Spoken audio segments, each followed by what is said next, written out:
예수님께서 우리에게 주시는 놀라운 선물을 크게 두 가지로 생각해 볼 수 있습니다. 하나는 영생이고 하나는 구원, 평화입니다. 혹은 평안, 평강입니다. 영생은 곧 구원인데 우리가 구원받아 죄와 심판에서 해방될 뿐 아니라 죽음 이후에도 영원한 천국에 들어가 주님과 함께 누리는 영원한 생명을 말합니다. 구원받은 새 생명이죠. 평안은 무엇입니까? 우리가 이 세상 사는 동안 우리 심령 속에 소유하고 누리며 살아가는 능력입니다. 예수님은 십자가를 앞에 두고 제자들에게 마지막 말씀을 지금 하고 계시는데 그 말씀 가운데 이 평안을 주셨습니다. 내 평안을 너에게 주노니. 27절 평안을 너에게 끼치노니 곧 나의 평안을 너에게 주노라.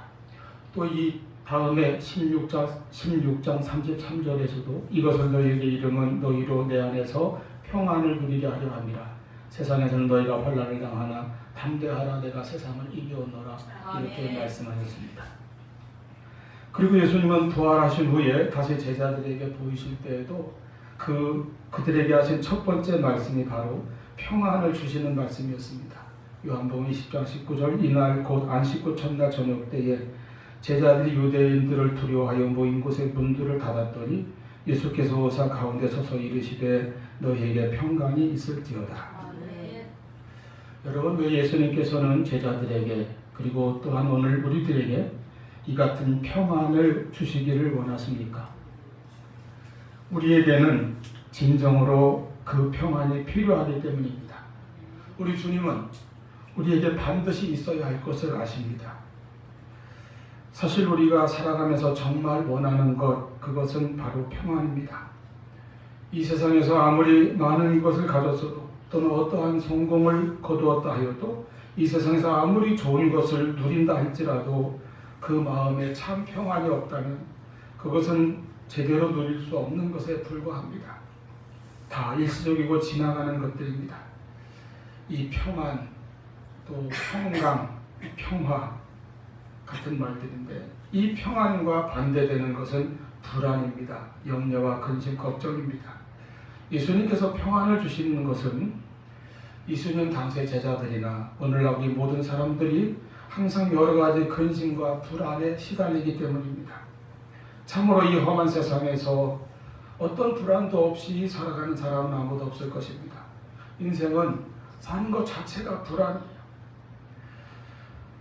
우선 우리에게 두려움과 불안을 가져다주는 많은 문제들이 도처에 있는데 그러한 문제들을 온전히 이길 수 있는 능력이 내 안에 없기 때문입니다. 그래서 겉으로는 태어난 것 같고 아무 문제 없는 것 같고 평탄한 것 같아도 이런 이유 저런 까닭으로 속으로는 불안을 안고 있으며 그 불안에 시달리며 삶을 살고 있습니다. 가난한 사람은 늘 돈 문제, 물질 문제로 걱정이 많습니다. 그러나 부자도 재벌도 불안해하기는 마찬가지입니다. 병든 사람도 걱정이 많지만 건강한 사람도 항상 불안합니다. 힘없는 서민도 불안하고 권력자도 불안합니다. 유명한 스타도 불안합니다. 어린이도 청소년도 어른들도 노년들도 다 불안한 것이 인생이고 세상입니다. 분명히 이 세상에는 우리가 내 힘으로 다 감당하거나 해결할 수 없는 문제들이 참 많아요. 아무리 힘쓰고 노력해도 내 능력으로 안 되는 것도 많지 않습니까? 며칠 전에 태풍이 지나가는데 저는 그때 정말 평안이 없는 하루를 보냈어요. 평안이 없었어 마음에서.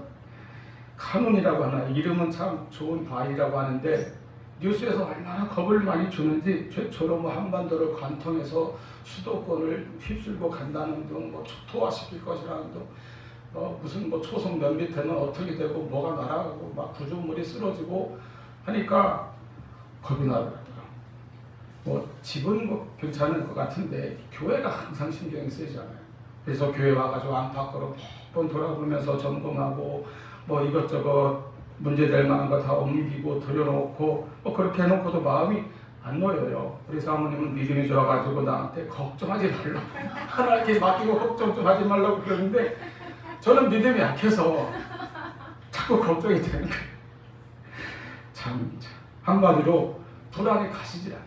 그래서 시간 계속 이거 틀어놓고 대통령이 지금 어디쯤 왔나, 거제 상륙했다, 뭐 대구다, 안동이다, 뭐 청주다, 매 시간 체크하면서 사실 그날 다른 목사님들하고 약속이 있었거든요, 오후에. 근데 다 취소해버리고 몇 번이나 우상중고 교회 왔다 갔다 하면서 결국은 밤 9시, 10시, 11시에 서울 북쪽으로 완전히 이동했다는 걸 알고 나서까지 평안이 없었어요, 그때까지. 참 인간이 이렇게 약하구나. 한나 바람 때문에. 태풍이 결국 바람 아니에요. 그 태풍이 휴전선 이후로 넘어간 이후에야 평안을 되찾았습니다. 이렇게 어떤 문제가 내 마음에서 이 평안을 빼앗아가고 불안으로 가득 채울 때가 있습니다. 그리고 인간은 약해서 내가 해야 할 어떤 일들이 사람마다 다 다르겠지만 자기에게 주어진 과제나 어떤 자기 일, 그런 것들이 때로는 내 능력으로 볼 때 벅찬 경우도 많습니다. 그래서 나는 참 감당하지 못할 것 같은데 그걸 내가 짊어지고 가야 한다는 그런 생각을 하니까 마음이 늘 무겁고 불안한 겁니다. 또 왜 불안합니까? 인간은 근본적으로 누구도 앞날을 알지 못하기 때문에 근본적인 불안이 있어요. 앞으로 무슨 일을 당할지, 내게 어떤 일이 생길지, 내가 어떻게 될지 알지 못하기 때문입니다. 여러분, 그래서 인간은 이렇게 불안 가운데 살아가는데 우리 주님께서 우리에게 말씀하십니다. 나의 평안을 너에게 주노니. 우리는 예수님께서 평안을 주시겠다고 하는 이 말씀을 붙잡고 이 평안을 받아 누리는 은혜와 축복이 오늘 우리에게 있기를 바랍니다. 우리가 예수를 믿는다는 것은요, 바로 이것입니다. 우리를 구원하신 그 십자가 대속의 공로와 그 은혜를 믿고 구원받은 걸 믿는 게 첫 번째죠. 그리고 뿐만 아니라 또한 예수님께서 주시는 이 평안을 받아서 누리는 것, 그 평안을 받아서 내 마음에 간직하는 것, 그것이 또한 믿음입니다. 주님이 주시는 평안만이 우리의 불안을, 우리의 두려움을, 우리의 모든 염려와 근심과 걱정들을 이기는 능력이 됩니다. 예수님이 가지셨던 그 평안, 그리고 예수님께서 우리에게 주시는 평안으로 인생의 문제들과 불안을 극복하며 살아가시기를 바랍니다. 오늘 말씀을 보면 주님께서 주시는 평안은 말 그대로 주님의 평안입니다. 그리고 그것은 이 세상이 주는 것과 같지 않다고 하셨습니다. 그 말씀과 같이 이 세상이 주는 평안도 있어요.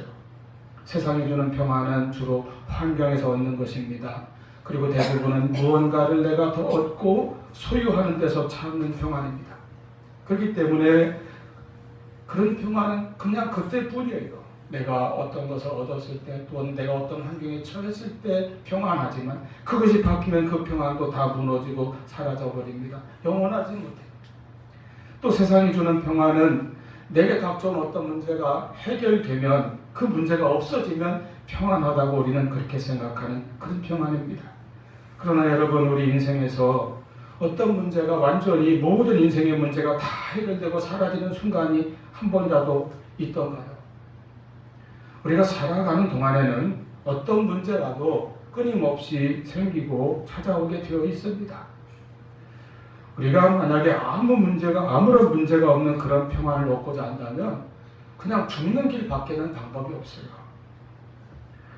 또 세상이 주는 평안은 자기의 어떤 이 욕구가 충족될 때 얻어지는 그런 평안입니다. 바라는 소원이 성취됨으로써 오는 평안이죠. 그런데 우리 인간의 욕구는 그것을 얻었다고 해서 그거로 만족하고 끝나지 않습니다. 끝없이 또 생기고 또 차오르고 한이 없는 것이 인간의 욕망 아닙니까? 그러므로 그 어떤 충족이나 성취로도 인간의 끝없는 욕구를 완전히 만족시킬 수가 없고, 그러므로 우리에게 온전한 참 평안을 가져다 주지 못합니다. 이제 이와 같은 인생을 사는 우리가 참 평안을 누리려면 우리는 주님께서 주시는 주님의 평안을 받아야 할 것입니다. 그 주님의 평안을 어떻게 받습니까? 첫째로 이 평안은 하나님과의 관계에서 오는 것입니다. 하나님과의 관계를 통해서 우리가 평안을 받습니다. 예수님은 우리에게 주님의 평안을 주신다고 하셨는데, 여러분, 예수님이라고 해서 이 세상에 육신으로 사실 때에 져야 할 짐이 없으셨겠습니까? 여우도 굴이 있고 공중에서도 자기 거처가 있는데 인자는 머리둘 곳조차 없다고 말씀하시면서 공생애를 사셨습니다. 도처의 수많은 대적들과 그리고 변덕스러운 군중들을 대면하면서 사역을 하셨습니다. 종려의 예수님께서 지셔야 했던 십자가는 우리가 날마다 져야 하는 인생의 고통이나 그 어떤 무거운 짐보다도 더 무겁고 고통스러운 것이었습니다. 그것은 죽음으로서만 질 수 있는 십자가였지 않습니까? 그러나 예수님은 지금 이 요한복음 14장 지금 그 십자가를 눈앞에 두고도 오히려 제자들을 위로하시고 계시며 나의 평안을 너희에게 주겠다 이렇게 말씀하고 계십니다. 이 주님의 평안이 어디에서 왔습니까? 그것은 하나님과의 절대적인 관계에서 온 것입니다. 예수님은 이 세상에 하나님의 뜻을 따라 오셨고 하나님의 뜻을 위하여 평생을 사셨습니다. 그리고 하나님의 뜻을 이루기 위하여 십자가의 길을 가셨습니다. 예수님은 언제나 나와 아버지는 하나이니라 내가 온 것은 아버지의 뜻을 행하기 위함이라 이렇게 하신 말씀대로 하나님과의 온전한 관계 속에 사셨고 사역하셨습니다. 그러한 관계에서 주님은 평안을 누리셨던 것입니다. 그리고 우리에게 그 평안을 주신다고 말씀하십니다. 그러므로 우리도 여러분 하나님과의 온전한 관계 속에서 주님께서 주시는 예수님의 평안을 받을 수 있고 온전히 누릴 수 있게 될 것입니다. 인간이 가지고 있는 이 깊은 불안과 염려와 근심의 근본적인 원인은 결국은 인간이 하나님으로부터 멀어진 데서부터 비롯된 것입니다. 여러분, 아담이 최초의 죄를 짓고 선악과를 따먹음으로 하나님과의 관계가 파괴되었을 때에 그가 가장 먼저 갖게 된 마음의 감정은 무엇입니까? 죄책감과 두려움이었어요. 그래서 하나님을 피해서 숨었던 것 아닙니까? 오늘날도 마찬가지입니다. 세상의 문명이 발달할수록 사람들의 마음은 하나님으로부터 더 멀어져 갑니다. 자신이 자기 인생의 주인이 되면 될수록 삶의 문제가 주는 염려가 커지고 그 염려로 인한 근심과 두려움으로 인간은 불안할 수밖에 없는 삶을 살아가게 됩니다. 인간이 죄를 가까이 할수록 하나님과 멀어짐으로 마음의 근심은, 마음의 두려움은, 불안은 더 커진다는 것입니다. 그러므로 가장 중요한 문제는 우리에게 하나님과의 관계입니다. 하나님을 떠남으로 평안을 잃어버린 인간들이 다시 평안을 회복하는 길은 오직 예수 그리스도를 통하여 하나님과의 그 관계가 온전히 다시 회복되는 것입니다. 그래서 예수님께서 십자가에서 하신 일은 우리의 모든 죄를 대신 지심으로 대속의 은혜를 주시는 것이요, 그리고 그 십자가를 통해서 하나님과 우리 사이를 다시 화목하게 하시고 회복시켜 주시는 것입니다. 멀어진 그 관계를 다시 가깝게 하고 이어주는 것이요. 에베소 2장 14절 그는 우리의 화평이신지라 둘로 하나를 만드사 원수된 것 곧 중간에 막힌 담을 자기 육체로 허시고 말씀하셨습니다. 16절에 또 십자가로 이 둘을 한 몸으로 하나님과 화목하게 하려 하심이라 원수된 것을 십자가로 소멸하시고 이렇게 기록하고 있습니다.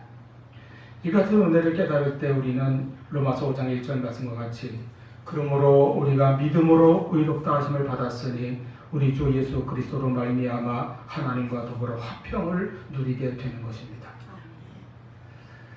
그리고 이러한 은혜를 이제 우리에게 주시려고 우리에게 보혜사 성령이 오셨습니다. 오늘 본문 26절에서 예수님께서는 보혜사 곧 아버지께서 내 이름으로 보내실 성령 그가 너에게 모든 것을 가르치시고 내가 너에게 말한 모든 것을 생각나게 하시리라 말씀하셨습니다. 보혜사 성령이 오셔서 우리에게 오셔서 예수님의 말씀을 생각나게 하시고 그 말씀을 깨닫게 해주시고 믿게 하심으로 우리가 그 믿음으로 하나님 앞에 나아가 평안을 누리게 된다는 것입니다. 이와 같이 우리는 성령을 통하여 성령의 도우심으로 성령의 역사하심으로 말미암아 예수님을 나의 구주로 믿게 되었고 내가 구원받은 하나님의 자녀인 것을 확신하게 되었습니다. 이제 하나님과의 관계가 회복되었고 그러므로 우리는 내가 하나님의 자녀로서 주님께서 주시는 참 평안을 받아 누릴 수 있게 된 것입니다. 그래서 로마서 8장 6절 말씀에 육신의 생각은 사망이요 영의 생각은 생명과 평안이라고 하셨습니다. 또 로마서 14장 17절 하나님의 나라는 먹는 것과 마시는 것이 아니요 오직 성령 안에서 의와 평강과 희락이라 하셨습니다. 예수님의 십자가 은혜와 성령의 역사하심을 통하여 우리가 하나님과의 관계를 회복하고 그리하여 의와 더불어 참 평강과 희락을 누리는 천국의 축복을 받은 것을 믿고 늘 그 은혜 안에 거하시기를 바랍니다.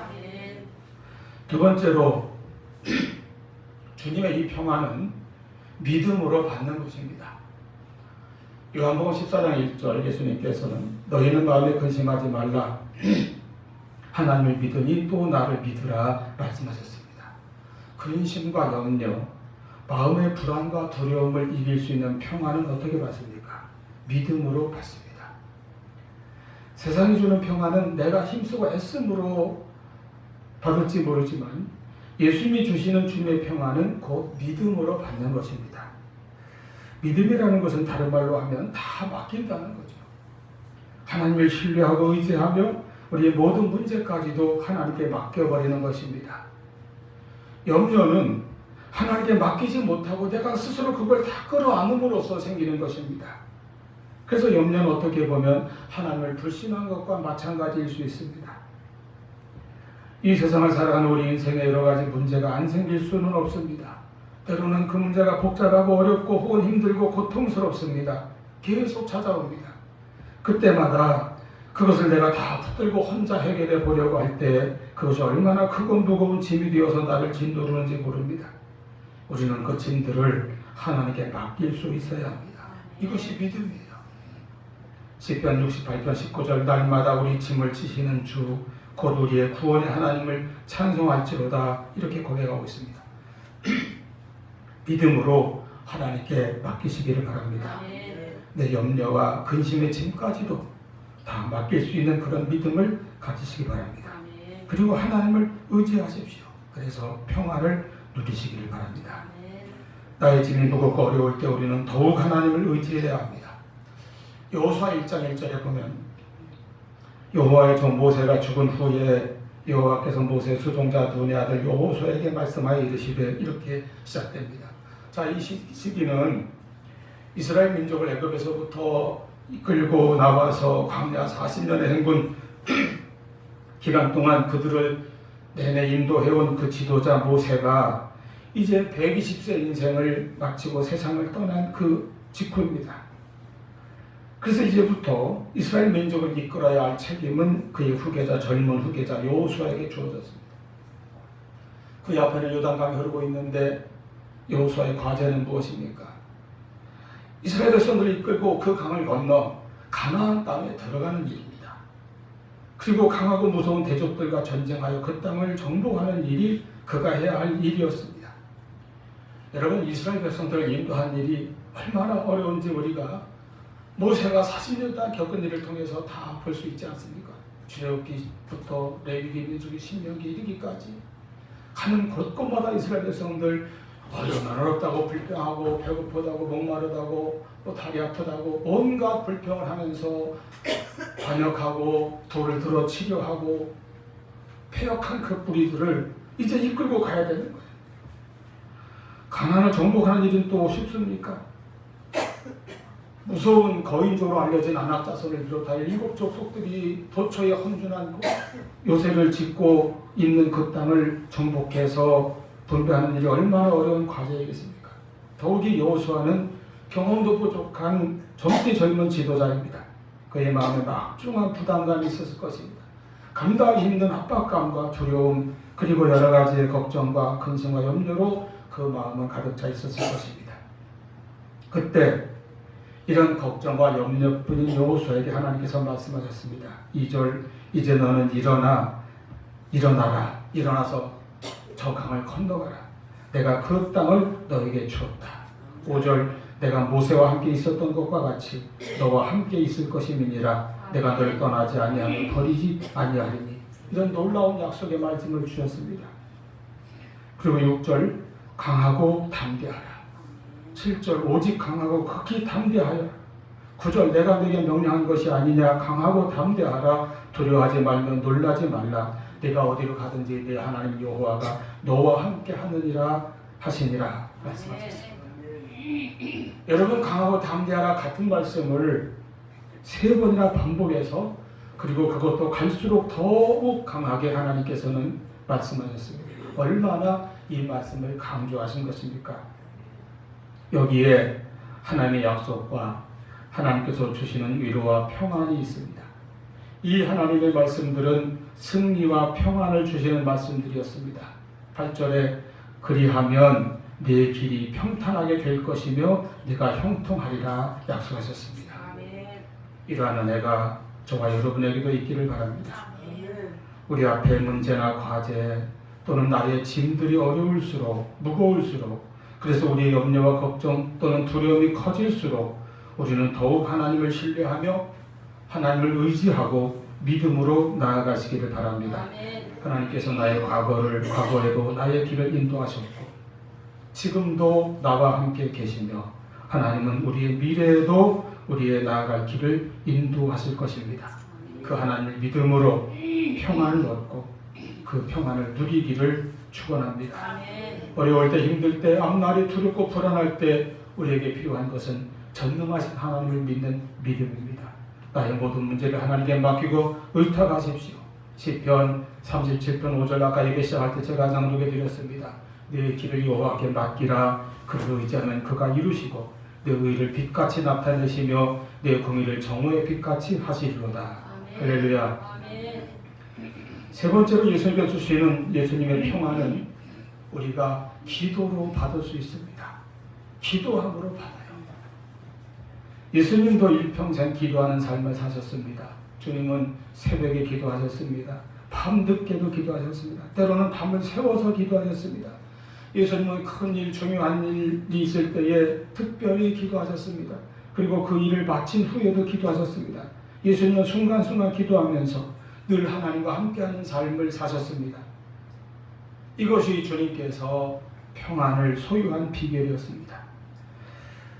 여러분, 우리 주님의 생애에서 가장 어려운 순간, 그 십자가가 눈앞에 다가왔을 때 제자들에게 지금 내 마음이 번민하여 죽게 되었다고 말씀하실 정도였습니다.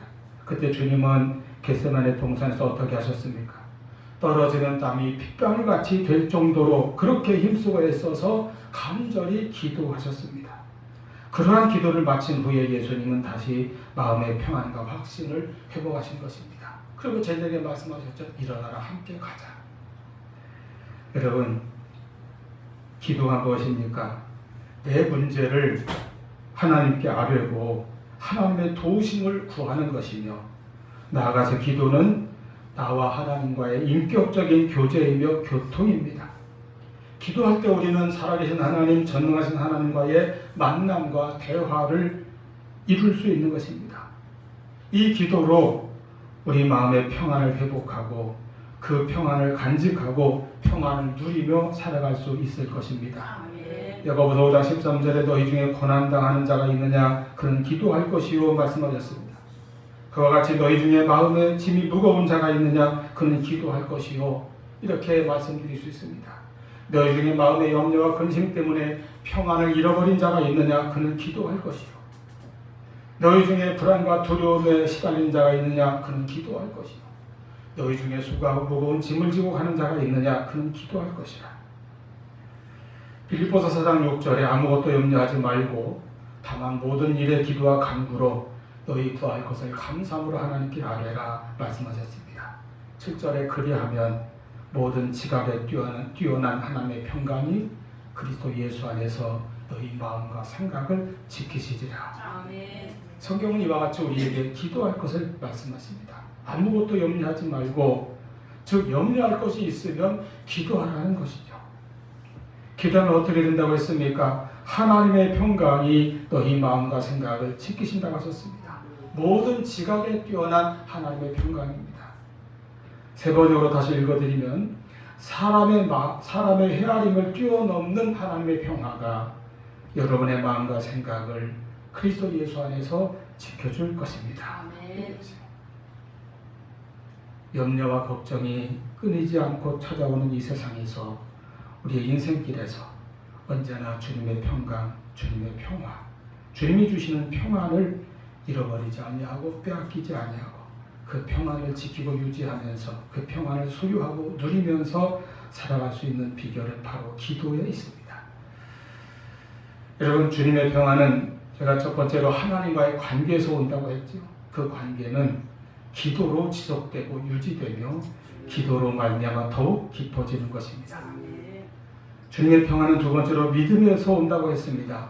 그 믿음을 가진 성도는 기도하면서 하나님께 나의 모든 것을 맡기는 것입니다. 모든 문제를 주님께 맡기십시오. 오직 기도와 간구로 하나님께 아뢰시기를 바랍니다. 100번의 근심보다 한 번의 기도가 낫고 1000번의 탄식보다 한 번의 감사가 낫다고 했습니다. 요한복음 16장 24절 지금까지는 너희가 내 이름으로 아무것도 구하지 아니하였으나 구하라 그리하면 받으리니 너희 기쁨이 충만하리라. 우리가 기도함으로 주님의 평안을 누리며 살아가는 저와 여러분이 되기를 축원합니다. 기도하시겠습니다.